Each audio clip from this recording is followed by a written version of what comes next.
Hello नमस्कार दोस्तों, आपके अपने YouTube channel Harji coaching classes में आप सभी का बहुत बहुत स्वागत है। आज हम करने वाले हैं एसएससी जीडी के लिए मैथ का प्रैक्टिस सेट नंबर 2। इसमें हमने इसके 20 महत्वपूर्ण प्रश्न लिए हैं।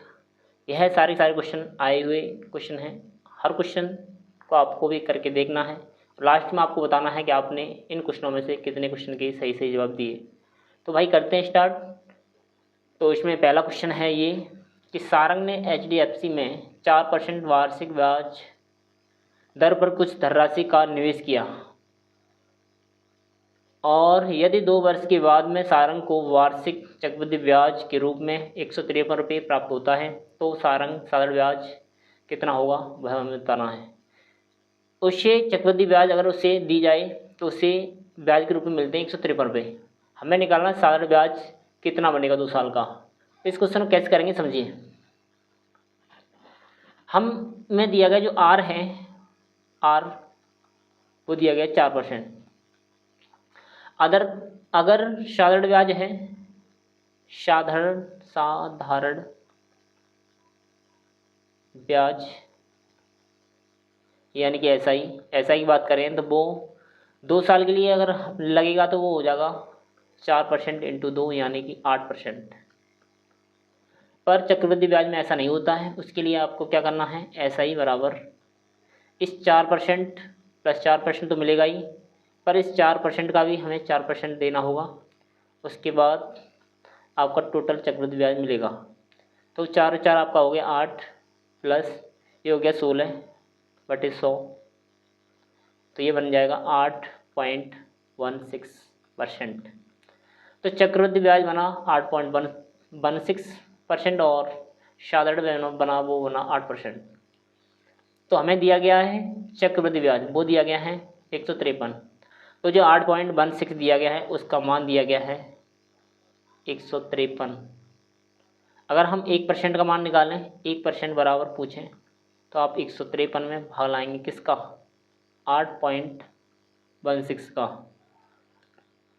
अगर मैं पूछ लूँ आपसे 8% का मान यानी कि साधारण ब्याज का मान, वो हो जाएगा 153/8.16 इंटू 8। तो इतना आपको सॉल्व करना है और आपका आंसर आ जाएगा। देखिए इस 8 से इसमें वाला आए तो ये हो जाएगा 8 × 8.8 × 16। अगर हम इससे इसमें वाल लगाएं तो ये जाएगा आपका पॉइंट हटाएगा तो 2 जीरो बढ़ जाएंगे यहाँ पर, और इससे इसे काटेंगे तो ये कट जाएगा 51 से ये कटेगा 3 बार यानी 300, 51 से ये कटेगा 2 बार, तो 300/2 यानी कि इसमें भाग करें तो ये 150 आंसर आएगा। तो साधारण ब्याज निकला ऐसा ही, वो निकला 150 रुपये। ठीक है भाई, तो करेक्ट आंसर बताइए कौन सा हो जाएगा। इसमें करेक्ट आंसर बनेगा आपका ऑप्शन नंबर बी। ओके, आगे चलते हैं अगले क्वेश्चन पर। अगला क्वेश्चन है क्वेश्चन नंबर 2। एक ग्राहक किसी वस्तु को खरीदने के लिए 40% की छूट या 25% और 15% की 2 क्रमागत छूटों के बीच निर्णय नहीं ले पा रहा है। दोनों छूटों के बीच क्या अंतर है वो हमें निकालना है। इस क्वेश्चन में आपको कुछ नहीं करना। ये दिया गया 40% और इसमें हमें दिया गया है 25% और दूसरा है प्लस 15%। एक अकेला छूट दिया जाए तो वो 40% का है और 2 छूट दी जाएंगी तो वो 25 अलग 15% अलग, 2 डिस्काउंट दिए जाएंगे। तो इनमें डिस्काउंट कौन सा अच्छा है, कितना अधिक है या कितना कम है, वह हमें निर्णय लेना है। यानी कि इनके बीच में अंतर कितना है वो हमें निकालना है। तो इस क्वेश्चन में क्या करेंगे, x/100 का यूज़ करेंगे। इससे हम निकाल सकते हैं डायरेक्ट इनकी छूट में बीच का अंतर। तो x का मान है वो है 25 और y का मान है वो है 15/100। 25 चौका 100 तो बचा आपका 15/4, 4 से बाहर लाएंगे 4 × 12 बचेगा 3, फिर 4 × 7 = 28, 4 × 9 = 20। तो 3.75 आपका आंसर निकलेगा। तो करेक्ट आंसर बनेगा ऑप्शन नंबर ए, 3.75। ऐसे क्वेश्चन को इस तरह आप आराम से बना सकते हैं, कोई भी दिक्कत नहीं होनी चाहिए। अगले क्वेश्चन पर चलते हैं। अगला क्वेश्चन आपका ये कि एक दुकानदार के पास 7 सेंटीमीटर त्रिज्या वाला गोलाकार लड्डू है। क्या है, लड्डू। गोलाकार एक लड्डू है, उसी सामग्री से 3.5 सेंटीमीटर त्रिज्या वाले कितने लड्डू बनाए जा सकते हैं हमें बताना है। एक 7 सेंटीमीटर का एक बड़ा सा लड्डू है, उससे हम फोड़कर छोटे छोटे लड्डू बनाने हैं, वो 3.5 सेंटीमीटर त्रिज्या के होने चाहिए। तो इस क्वेश्चन में हमें निकालना क्या है कि कितने लड्डू बन सकते हैं। तो इसके लिए आपको क्या करना है समझिए। मान लीजिए आपके पास एक लड्डू ये है और एक लड्डू आपका ये है। जो इसकी त्रिज्या है वो दी गई है आपको 7 सेंटीमीटर, और जो छोटे वाले की त्रिज्या है वो दी गई है आर का मान, हम मान लेते हैं R1, यहाँ मान लेते हैं R2। R2 का मान 3.5 यानी कि 7/2 सेंटीमीटर। अब हमसे बोला जा रहा है कि इससे कितने लड्डू बन सकते हैं। तो हम कह सकते हैं इसके हम मान लेते हैं n लड्डू बने, तो दोनों का आयतन क्या होगा बराबर, यानी n लड्डू का आयतन बराबर इस एक लड्डू का आयतन। तो गोले का जो आयतन होता है, लड्डू हमारा एक गोलाकार होता है, उसका आयतन लगाएंगे तो क्या होता है, गोले का आयतन होता है, गोले का आयतन बराबर सूत्र होता है 4/3 पाई आर क्यू। इस सूत्र की मदद से हम इन दोनों के लिए लगाएंगे। इसके लिए लगाते हैं तो 4/3 पाई R1 का क्यू बराबर n हम मानते हैं इंटू 4/3 पाई R2 का क्यू। ठीक है भाई, देखो 4/3 पाई से पाई इससे कट जाएगा, 4/3 भी कट जाएगा, और यहाँ बचेगा आपका आर क्यू यानी कि 7 का क्यू। इधर आपका बचेगा n इंटू R2 यानी कि 7/2 का क्यू। ठीक भाई, अब हम इसका क्यू जानते हैं कितना होता है, इसे हम लिखेंगे 7 इंटू 7 इंटू 7 बराबर n इंटू 7 इंटू 7 इंटू 7 3 बार बटे 2 इंटू 2 इंटू 2। ठीक, अब हम इस 7 इंटू 7 इंटू 7 से 7 इंटू 7 7 काट सकते हैं, बचेगा कितना 2 दूनी 4 4 दूनी 8, और 8 ये इधर से इधर आएगा तो 8 बराबर n यानी कि 8 लड्डू बनेंगे। तो करेक्ट आंसर आप बताइए कौन सा हो जाएगा, इसमें करेक्ट आंसर बनेगा वो बनेगा ऑप्शन नंबर डी 8। ठीक है, चलते हैं अगले क्वेश्चन पर। अगला क्वेश्चन आपका ये कि 672 और 7 या 56 का एलसीएम ज्ञात कीजिए, तो इनमें से कौन सा इसका एलसीएम हो सकता है बताइए। तो डायरेक्ट हम इस क्वेश्चन को नहीं लगा पाएंगे, क्योंकि इसमें हम ऐसे अनुमान नहीं लगा सकते कि इसमें कौन सा आंसर आ सकता है। तो इसके लिए हम इसका 672 दिया गया है, कॉमा हमें दिया गया है 7056, दोनों के फैक्टर करिए तो ये दोनों भी 2 से कट जाएंगे, 2 से इसे काटेंगे 3 बार, फिर आपका 3 बार, फिर 6 बार, 3 से इसे काट 2 से इसे काटेंगे 2 3 6 2 5 10 और 2 दूनी 4 2 8 16, फिर 2 से काटिए, 2 से कटेगा 2 1 2 2 6 12 तो 8 16, और इसे काटिए 2 1 2 1 बचा, 2 7 14 1 बचा, 2 6 12 2 4 8, फिर 2 से काटिए, 2 से कटेगा 2 8 16 2 4 8, 2 से काटेंगे 2 8 16 2 8 16 और 2 दूनी 4, फिर 2 से काट सकते हैं 2 2 चौक 8 2 दूनी 4 2 दूनी 4 सॉरी 2 चौक 8 2 चौक 8 2 1 2। ठीक भाई, अब 2 से हम इसे काटेंगे तो ये कट जाएगा, ये कटेगा 2 दूनी 4 2 1 2, 2 से ये नहीं कटेगा तो ऐसे ऐसे लिखिए। अब हम इसे 3 से काट सकते हैं, 3 से कट जाएगा 7 बार, 3 से सिर्फ इसमें वाला है 3 1 3 3 1 3 1 बचा, 3 चौक 12 3 7 21। अब हम 7 से काट सकते हैं, 7 1 7 7 दूनी 14 7 1 7, तो आपका बना कितना देखो 2 दूनी 4 4 दूनी 8 8 दूनी 16 16 दूनी 32, तो 32 तो आपका यहाँ तक हो गया, इंटू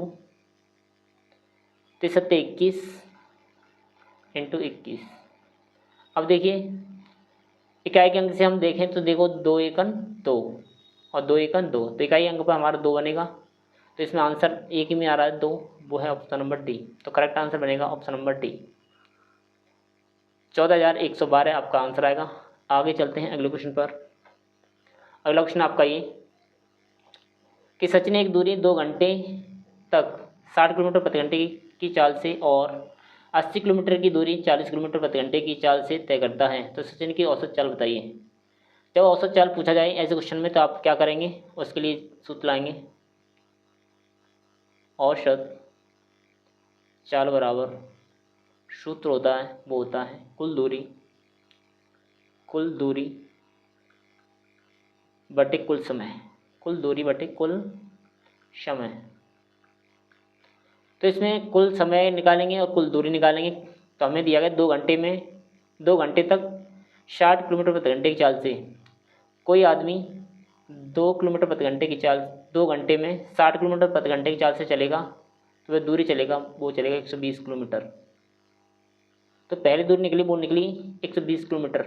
यहाँ पर दिया गया है 80 किलोमीटर की दूरी 40 किलोमीटर प्रति घंटे की चाल से चलता है, यानी कि दूरी तो चली उसने 80 किलोमीटर, और हम इसमें लगा देंगे टाइम।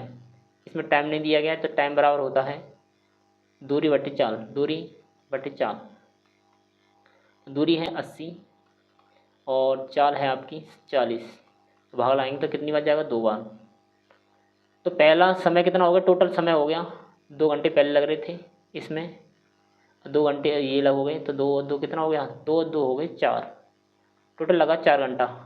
कुल दूरी पूछी जाए तो कुल दूरी कितनी होगी, 200, तो कुल दूरी होगी 200 किलोमीटर।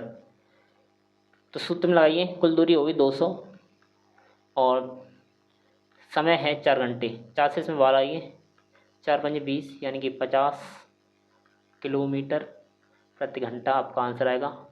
तो करेक्ट आपका आंसर बनेगा ऑप्शन नंबर ए, 50 किलोमीटर प्रति घंटा। ओके, आगे चलते हैं अगले क्वेश्चन पर।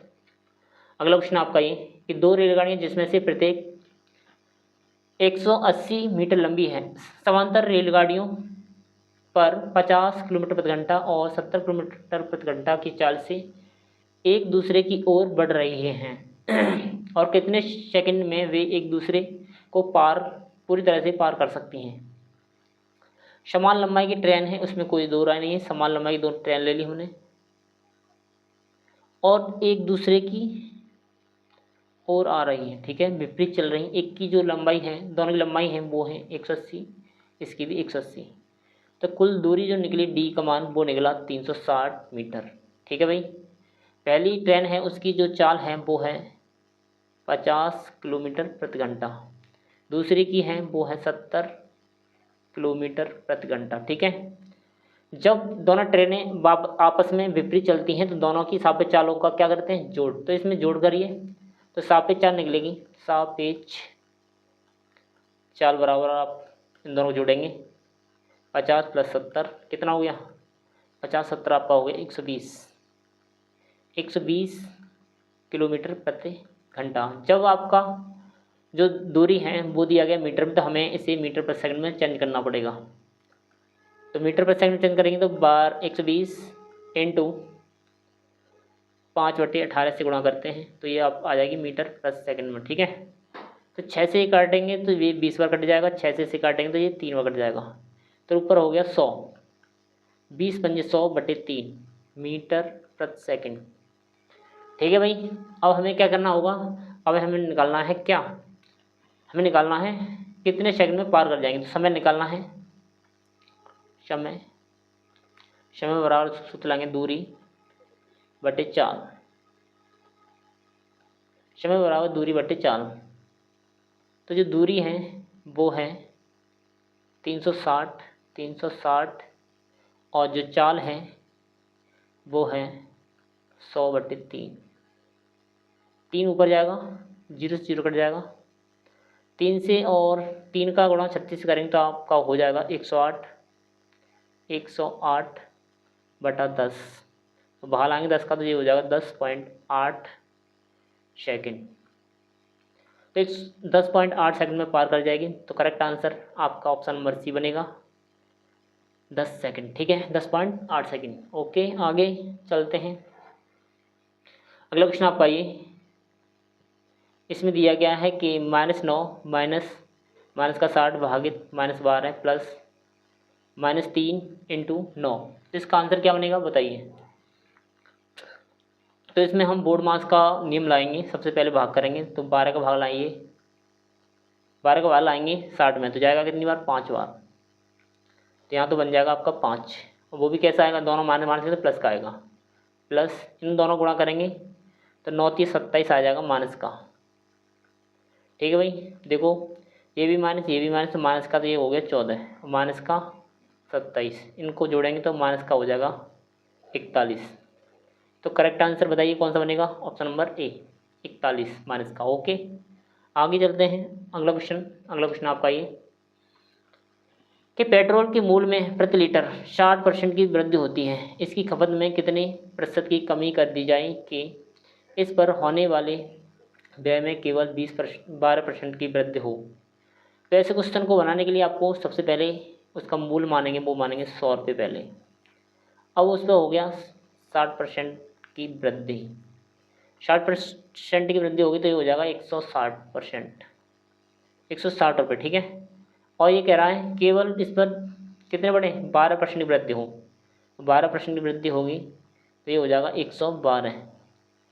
तो हमें इसके मूल में कितने की कमी करनी पड़ेगी, देखिए तो इसमें हो रही है 48 की कमी, किस पर 160 पर, परसेंट निकालने के इंटू में 100, 0 से 0 कट जाएगा, और 16 तिया 48 यानी कि 30%। तो आपका जो आंसर बनेगा वो बनेगा 30%। तो करेक्ट आंसर जो बनेगा वो बनेगा ऑप्शन नंबर बी 30%। ठीक है भाई, आगे और अगला क्वेश्चन आपका ये कि राजेश्वर एक कार्य को 12 दिनों में पूरा, 12 दिन में, विक्रम 6 दिन में और टाइगर 15 दिन में किसी कार्य को पूरा कर सकता है। ये सभी एक साथ कार्य करना शुरू करते हैं, लेकिन राजेश्वर 2 दिन बाद कार्य करना छोड़ देता है और विक्रम पूरा काम होने से 3 दिन पहले ही कार्य छोड़ देता है। तो कार्य कितने दिनों में पूरा होगा वो हमें निकालना है।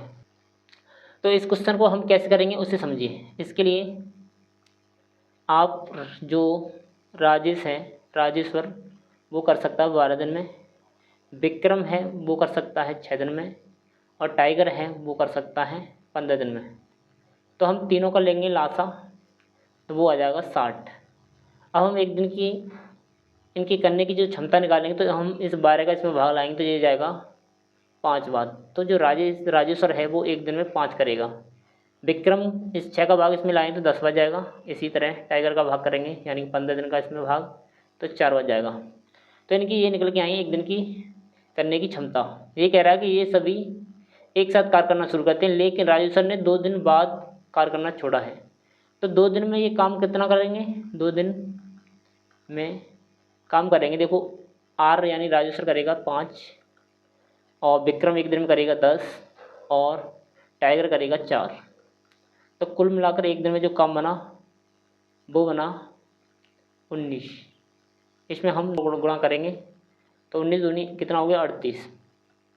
तो इन्होंने 2 दिन में जो काम किया वो किया 38। तो इसमें से 38 घटाइए तो यहाँ बचेगा 2, यहाँ बचेगा 2, तो बचा भी काम कितना 22। अब ये कह रहा है कि लेकिन और विक्रम कार्य पूरा होने से 3 दिन पहले कार्य छोड़ता है, कार्य पूरा होने से 3 दिन पहले विक्रम काम छोड़ता है। तो विक्रम करता है एक दिन में 10 काम, विक्रम जो करता है एक दिन में करता है 10 काम। ठीक है, तो 3 दिन में कितना हो गया, तो 3 दिन में वो कर लेगा 30 काम।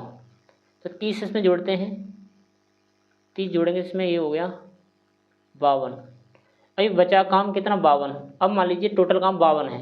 अब ये दोनों काम करेंगे, जितना जो काम बचा 52 उसे हम इन दोनों पर कराएंगे, विक्रम और टाइगर पर। तो इन दोनों की क्षमता कितनी है, इन दोनों की क्षमता है 14।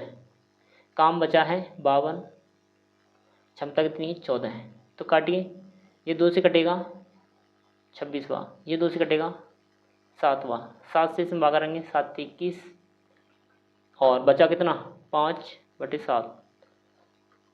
तो 3 दिन, 3 सही 5/7 दिन तो आपके यहाँ हो गए। 2 दिन पहले काम हो चुका, तो टोटल हो गया 2 + 3 सही 5/7। तो कुल मिलाकर हो गया 5 सही 5/7, तो यह आपका आंसर आएगा। तो करेक्ट आंसर बनेगा ऑप्शन नंबर बी। ठीक है भाई, आगे चलते हैं अगले क्वेश्चन पर। अगला क्वेश्चन आपका ये कि मूल्यांकन कीजिए। यह बोर्ड मास से क्वेश्चन होगा। क्या करेंगे, सबसे पहले भाग करते हैं। तो इसमें भाग लाइए, कितनी बार गया, ये गया 2 बार, माइनस इन दोनों गुणा करिए, 3 दूनी 6, ये इसमें जुड़ेंगे तो 18, 18 माइनस 6 यानी कि 12 आंसर आएगा। करेक्ट आंसर आपका हो जाएगा ऑप्शन नंबर ए 12। ओके, आगे चलते हैं। अगला क्वेश्चन आपका ये कि एक बेईमान दुकानदार अपने सामान को क्रय मूल्य पर बेचने का दावा करता है, हालांकि वह एक ऐसी बाट का उपयोग करता है जिसका वजन वास्तविक में उस पर लिखे वजन से 26% कम है, तो उसका लाभ प्रतिशत बताइए। क्या निकालना है, लाभ परसेंट निकालना है। कैसे करेंगे समझिए। हम जो उसके बट्टे को मानेंगे वो मानेंगे 100%। वो कह रहा है इसमें से 26% वो कम करके देता है। वो 100% तौल के नहीं दे रहा, क्या कर रहा है, 26% कम कर तौल रहा है, यानी कि वो तौल रहा है 74%। ठीक है, अब ये तो हो गया प्राइस, ये तो हो गया वेट, और जो इसका प्राइस हो जाएगा वो हो जाएगा इसका रिवर्स, यानी कि उल्टा। इसका जो प्राइस बनेगा वो बनेगा 74 से 100, और लाभ कितने का होगा, वो होगा 26 का, किस पर, 74 पर। परसेंटेज निकालने के इंटू में 100। ठीक है भाई, तो 2 से 26 कटेगा, वो कटेगा 13 बार, और 2 से ये कटेगा 37 बार, तो ये हो गया 1300। भाग लाना पड़ेगा हमें 37 से। तो पहले तो 3 बच जाएगा, 3 7 21, 3 3 9, 2 11, घटाएगा बचेगा 9, यहाँ बचेगा 1। ठीक, और 0 उतारेंगे, फिर आपका चला जाएगा कितनी बार, 3 5 बार, तो 5 7 35, 5 3 15, और 3 18। यहाँ से लेंगे, 10 में से 5 गया तो बचा 5। ठीक, तो आंसर आएगा 35 सही, 5/37 आपका आंसर। तो करेक्ट आंसर बन जाएगा आपका ऑप्शन नंबर डी। ठीक है भाई, आगे चलते हैं अगले क्वेश्चन पर। अगला क्वेश्चन आपका ये कि निम्नलिखित का मान ज्ञात कीजिए। इसका हमें मान समझिए। सबसे पहले हम इसमें वाला लेते हैं, तो 6 का इसमें वाला आए तो जाएगा 14 बार, क्योंकि 14 छिक्के 84 इंटू, यहाँ देखिए 7 का भाग 91 लाएंगे तो जाएगा 13 7 91, 13 बार, प्लस 16 से 8, और वो 2 से 16 में भाग करेंगे तो ये जाएगा 8 बार, इंटू 8 में से 6 जाएगा तो 2 बचेगा। ठीक भाई, आगे 14 इंटू, देखो 8 दूनी 16 और 13 कितना हो गया, 16 + 13, ये हो जाएगा 29। तो 29 में हमें गुणा करना है, तो 14 निम्मा 126 की 6 हासिल 12, 14 दूनी 28 और 12, 28 और 12 हो जाएगा 40। तो 406 आपका आंसर निकलेगा। Correct answer option number D हो जाएगा। ओके भाई, आगे चलते हैं। अगला क्वेश्चन है ये कि 2 ट्रेनें 60 किलोमीटर प्रति घंटा और 110 किलोमीटर प्रति घंटे की चाल से विपरीत दिशाओं में गति कर रही हैं। एक ट्रेन की लंबाई 360 है, इन्हें एक दूसरे को पार करने में 21 सेकंड का समय लगता है। ट्रेन की लंबाई मीटर में दशमलव के 2 स्थान तक हमें निकालना है। ऐसे क्वेश्चन को कैसे करेंगे समझिए। सबसे पहले जो हमें दिया गया है उसे लिखेंगे। इसमें दोनों की चाल दी गई हैं, चाल है, चाल S1 का मान हम मान लेते हैं 60 और S2 का मान मान लेते हैं 110 किलोमीटर प्रति घंटा में है। ये दोनों किलोमीटर प्रति घंटा में। ठीक है, ये कह रहा है कि दोनों विपरीत दिशाओं से गति कर रही हैं। दोनों विपरीत दिशाओं से गति करेंगी तो दोनों की जो सापेक्ष चाल निकलेगी वो जुड़ेगी। तो सापेक्ष चाल वो बनेगी, ये हो जाएगा 170 किलोमीटर प्रति घंटा। इसे हमें चेंज करना होगा मीटर प्रति सेकंड में। तो 170 इंटू 5/18, तो गुणा कट तो पाएगा नहीं, तो 17 पंजे 85, यानी कि 850/18। इसे हम ऐसे छोड़ते हैं। ये हमारी निकली सापेक्ष चाल स्पीड। ठीक है, सापेक्ष चाल। हमसे बोल रहा है कि एक ट्रेन की लंबाई तो हमें दी गई है 360, हम दूसरे की मान लेते हैं डी प्लस, और पहले की हमें दी गई है वो दी गई 360, कुल दूरी होगी ये। और कुल दूरी कैसे निकलती है, वो निकलती है कुल समय टाइम इंटू स्पीड का गुणा करके। तो टाइम दिया गया हमें 21 सेकेंड, और जो स्पीड निकाली हमने सापेक्ष चाल वो निकली 850/18, और ये आपका ऐसे ही टी प्लस 360। तो देखो 3 से इसे काटेंगे तो ये कट जाएगा 7 बार, 3 से इसे काटेंगे तो ये कट जाएगा, 3 से इसे काटेंगे तो 6 बार। अब हम 7 से इसमें गुणा करेंगे तो 0, 7 × 35 और 7 × 8 56, 56 और 3 59। इसमें हमें भाग करना है 6 से, तो 6 निम 54 बचा 5, 5 6 निम 54 बचा कितना 1 0, 6 × 6 बचेगा 4, फिर आपका पॉइंट लग के आएगा 6 6। ठीक है, तो इतना आपका हमने 2 अंक तक निकालना है तो इतना ही निकलेगा। तो ये निकला इधर कितना 991.66। तो इधर लाएंगे तो डी बराबर आपका हो जाएगा 991.66 माइनस 360। इस 360 को इसमें से घटाइए तो 1 3 और 6.66 आपका आंसर आएगा। तो करेक्ट आंसर आपका बनेगा ऑप्शन नंबर डी 6.31.66। ओके, आगे चलते हैं। अगला क्वेश्चन आपका ये कि एक उम्मीदवार को 25% अंक प्राप्त होते हैं और वह 68 अंकों से उत्तीर्ण हो जाता है, जबकि एक दूसरे उम्मीदवार जिसे 50% अंक प्राप्त होते हैं को परीक्षा उत्तीर्ण करने के लिए आवश्यक न्यूनतम अंकों से 42 अंक अधिक प्राप्त होते हैं। परीक्षा के लिए पूर्णांक ज्ञात कीजिए। तो ऐसे क्वेश्चन में हम क्या करेंगे, पहले कितना दिया है 25%, 25% उसे अंक मिले पर वह 68 से अनुत्तीर्ण हुआ है, तो हम इसमें 68 जोड़ेंगे, अनुत्तीर्ण होगा तो उसे इसमें जोड़ेंगे ये नंबर बराबर। अब उसे मिलने लगे 50% अंक, पर उसे परीक्षा उत्तीर्ण करने के लिए आवश्यक न्यूनतम अंकों से 42 अंक अधिक मिले हैं, तो इसमें से हम 42 घटाएंगे। तो ये दोनों हमारे हो गए परीक्षा उत्तीर्ण करने वाले अंक। तो हम क्या करेंगे 42 को इधर लेके आएंगे, 25 को इधर लेके आएंगे, तो 42 इधर आएगा तो ये इसमें जुड़ेगा, तो ये हो जाएंगे आपके 110, और 25 इधर से इधर आएगा तो 50 माइनस 25 तो कितना हो गया 25, इधर 110। तो 25 का मान है 110, तो हम इसमें 4 से गुणा करेंगे तो ये हो जाएगा 100%। इसी तरह 4 से गुणा इधर करेंगे तो ये हो जाएगा 440। तो correct answer option number A 440। Okay, आगे चलते हैं अगले क्वेश्चन पर। अगला क्वेश्चन आपका ये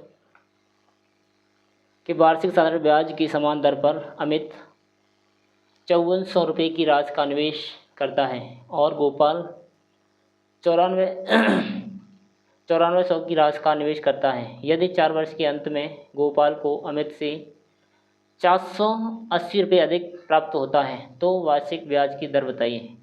इसमें हमें वार्षिक दर निकालनी है। इस क्वेश्चन में कैसे करेंगे समझिए। जो दर है दोनों की समान है और समय भी दोनों का समान है, तो इनकी जो मूलधन है उसी का रेशियो होगा, वो हमारी ब्याज का रेशियो होगा। जैसे अमित है उसका दिया गया मूलधन वो है 5400 रुपये, गोपाल है उसका जो मूलधन दिया गया है वो है 9400 रुपये। 0 से 0 कट जाएगा, इसे काटेंगे तो ये कट जाएगा 2 से 27 बार, इसे काटेंगे तो ये कट जाएगा कितनी बार 47 बार। इनका रेशियो निकल के आया ये। वो कह रहा है अमित से इतने अधिक है, गोपाल का जो वो है ब्याज वो अमित से इतना अधिक है। यहाँ पर कितना अधिक है 20 अधिक है, वो यहाँ पर दिया गया है 480। 0 से 0 कट जाएगा, इससे से काटेंगे तो ये निकलेगा 1 का मान वो निकलेगा आपका निकलेगा 24। 1 का मान निकला 24। तो हमें निकालना है दर, तो इसके लिए हम सूत्र लाएंगे। हम मान लेते हैं 27, यानी कि अमित से निकालते हैं। अमित का मूलधन कितना है? 5400 रुपये। समय कितना है? 4 साल। दर हमें निकालना है, बटे में आपका 100 बराबर ब्याज निकलेगा, वो निकलेगा 27 × 24। ठीक है भाई, आगे करिए। 2 जीरो से 2 जीरो कट जाएंगे और 27 से इसे काटेंगे तो ये कट जाएगा 2 बार। 4 दूनी कितना होगा? 8। तो आर का मान निकलेगा 24/8। काटेंगे तो आर का मान निकलेगा 8 से इसमें वाला आएंगे 3, तो 3% आपका आर का मान निकला। तो करेक्ट आंसर आपका ऑप्शन नंबर बी हो जाएगा भाई। ओके, आगे चलते हैं। अगला क्वेश्चन आपका ये कि एक दुकानदार ने 520 रुपये में एक वस्तु खरीदी और 10% लाभ प्राप्त करने के लिए उसे वस्तु को किस मूल्य पर बेचना चाहिए? उसे चाहिए 100% हमारी वस्तु होती है, ये क्रय मूल्य होता है। 10% का और लाभ चाहता है, तो उसका जो विक्रय मूल्य बनेगा वो बनेगा 110%। कितना बनेगा? 110%। तो हमें 100% का मान दिया गया है, वो दिया गया 520। ये 100% का मान है, तो 1% का मान निकालेंगे, फिर इसमें 110 से गुणा कर देंगे भाई। 0 से 0 कट जाएगा, 0 से 0 कट गया, और 11 दूनी 22 और 1 2 हमारा इसी में दिया गया है ऑप्शन नंबर डी में। तो करेक्ट आंसर आपका ऑप्शन नंबर डी बन जाएगा। ओके भाई, 572 आपका करेक्ट आंसर आ जाएगा। अब देखिए क्वेश्चन नंबर 17 कह रहा है कि एक कक्षा के 48 विद्यार्थियों की औसत आयु 22 वर्ष है। यदि शिक्षक की आयु भी सम्मिलित कर ली जाए तो संपूर्ण समूह की औसत आयु 23 वर्ष हो जाती है। शिक्षक की आयु ज्ञात कीजिए। यह क्वेश्चन है, कैसे करेक्ट किया जाएगा समझिए। इसमें जो 48 है, 48 हमारे स्टूडेंट हैं, उनका जो औसत आयु है वो है 22 वर्ष। ठीक है, इसमें हम एक शिक्षक को सम्मिलित करेंगे तो टोटल जो मेंबर बन जाएंगे वो हो जाएंगे 49, और 49 लोग हैं, उनकी औसत आयु हो गई अब 23 वर्ष। तो कितना बड़ा? a+1 हो गया, कितने लोगों पर? 49 लोगों पर। तो हम इसमें 49 जोड़ेंगे तो 22 + 49, तो 1 और 6 और 1 7, यानी कि 71 आपका आंसर बनेगा। करेक्ट आंसर आपका ऑप्शन नंबर सी हो जाएगा। ओके भाई, एक तरीका ये है, आप इसका गुणा इसमें करेंगे, इसका गुणा इसमें करिए, इसका गुणा इसमें करिए, जो इसका मान आएगा वो उसको इसमें से घटाना होगा, वही आपका आंसर आएगा। तो इस तरह भी हम इस क्वेश्चन को बना सकते हैं। आगे चलते हैं अगले क्वेश्चन पर आ रहे हैं। एक किले में 150 पुरुषों के लिए 85 दिनों के भोजन का प्रबंध था। 15 दिनों के बाद 25 पुरुष किले से चले गए। बचा हुआ भोजन कितने दिनों के लिए चलेगा बताना है। जो बचा हुआ भोजन है वो कितने दिनों के लिए चलेगा बताना है। तो जो शुरुआत में पुरुष हैं वो हैं 150 पुरुष, और समय था 85। कितने दिन के बाद 25 लोग छोड़ के गए हैं? वो गए हैं 15 दिन, यानी 15 घटाएंगे तो बचेगा आपका 0 और यहाँ बचेगा 7, यानी 70। बचा है 70 दिन का खाना। कितने लोगों का? 150 लोगों का जो खाना बचा हुआ है वो है 70 दिनों का। ठीक है, अब इस 70 दिन के खाने को 25 लोग वहाँ से छोड़ के चले गए 150 में से, तो बचेंगे आपके 125 पुरुष। कितने दिन चलेगा वो हमें निकालना है। तो इसको ऐसे बनाएंगे, काट पीट करिए। कैसे करेंगे? देखो, 25 छिक्के 150, 25 पंजे 125, 5 से 17 काटेंगे तो 14 बार, और 14 छिक्के 84, तो 84 दिन आपका भोजन चलेगा। तो करेक्ट आंसर आपका बन जाएगा ऑप्शन नंबर ए। ठीक है भाई, आगे चलते हैं। अगला क्वेश्चन आपका ये कि यदि 7 = 6 = 12 है तो ए बी सी का मान बताइए। तो ऐसे क्वेश्चन को करने के लिए आपको क्या करना होगा? हमें A/B/C का मान निकालना है। इसके लिए हमें इन तीनों का लेना होगा लासा। तो बताइए लासा कितना आएगा? लासा कितना आएगा? तो 12 7 84, लासा आएगा 84 भाई। एलसीएम कितना आएगा? LCM वो निकलेगा 84। सबसे पहले 7 का 84 में वाला आए तो जाएगा कितनी बार? 12 बार। 12 7 84, और 6 से इसमें वाला आए तो ये जाएगा कितनी बार? 14 बार, 14 14 चिक्की 84, ठीक है। अब हम इस 12 से इसमें बार आएंगे तो जाएगा कितनी बार, 7 बार।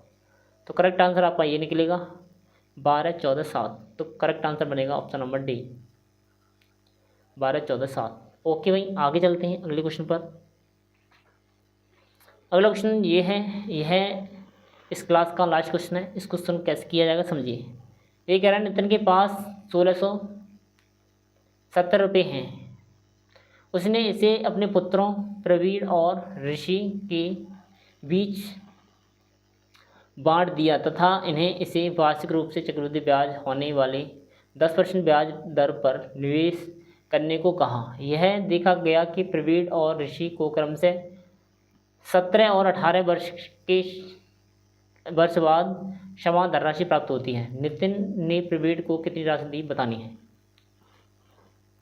नितिन ने प्रवीण को कितनी राशि दी बतानी है। हम मान लेते हैं जो प्रवीण है उसे P रुपये मिले और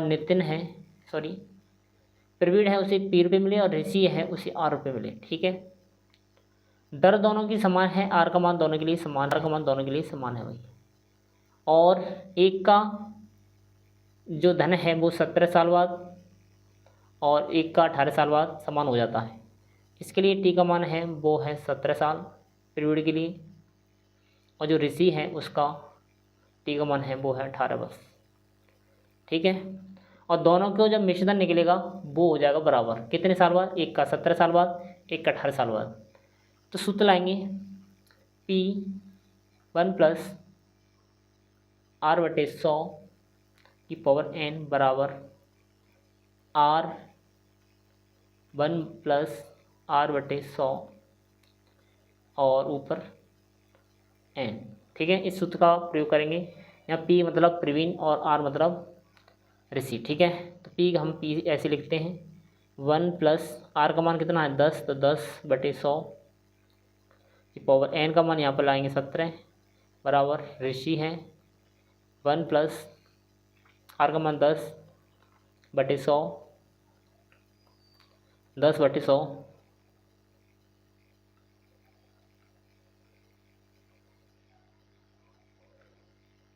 तो हो जाएगा 10/100 की पावर 18, ठीक है भाई। आगे करिए, 10 से कट जाएगा 10 बार, तो 10 1 10 और 1 11, P 11 आपका हो जाएगा 10 की पावर 17 बराबर R ऐसे यहाँ पर हो जाएगा 11/10 की पावर 18, ठीक है। अगर हम इससे इसमें भाग करेंगे तो यहाँ पर आपका 11/10 की पावर 1 बचेगी, यहाँ आपका ख़त्म हो जाएगा। R को हम इधर लेके आते हैं तो P/R बराबर आपका हो जाएगा 11/10। तो P का जो मूल है वो है 11 रुपये और ऋषि का जो मूल है वो है 10 रुपये। ये कह रहा है दोनों की जो टोटल पैसा दिया गया वो दिया गया है 1670 रुपये। तो यहाँ पर टोटल कितना हो गया 21 का मान आपका ये है। और प्रवीण का पूछा गया, प्रवीण का मान कितना है 11, तो 11 का मान आपको निकालना है। तो प्रवीण का जो प्राइस है वो है 1670/21 × 11। काटपीट करिए, देखो 7 से काटेंगे तो 7 से कट जाएगा ये 3 बार, 7 से काटेंगे 7 दूनी 14, 7 21 और 7 1 7, 3 से काटेंगे तो 63 21, 63 21 × 11, 11 7 77, 11 7 77, 77 और 7, 77 7 84। तो ये आपका आंसर आएगा। तो ऑप्शन नंबर बी करेक्ट हो जाएगा 847। अगर आपको वीडियो अच्छी लगी हो तो वीडियो को लाइक करें, शेयर करें। ऐसी वीडियो देखने के लिए हमारे चैनल को सब्सक्राइब करें। वीडियो देखने के लिए आपका धन्यवाद। Thank you.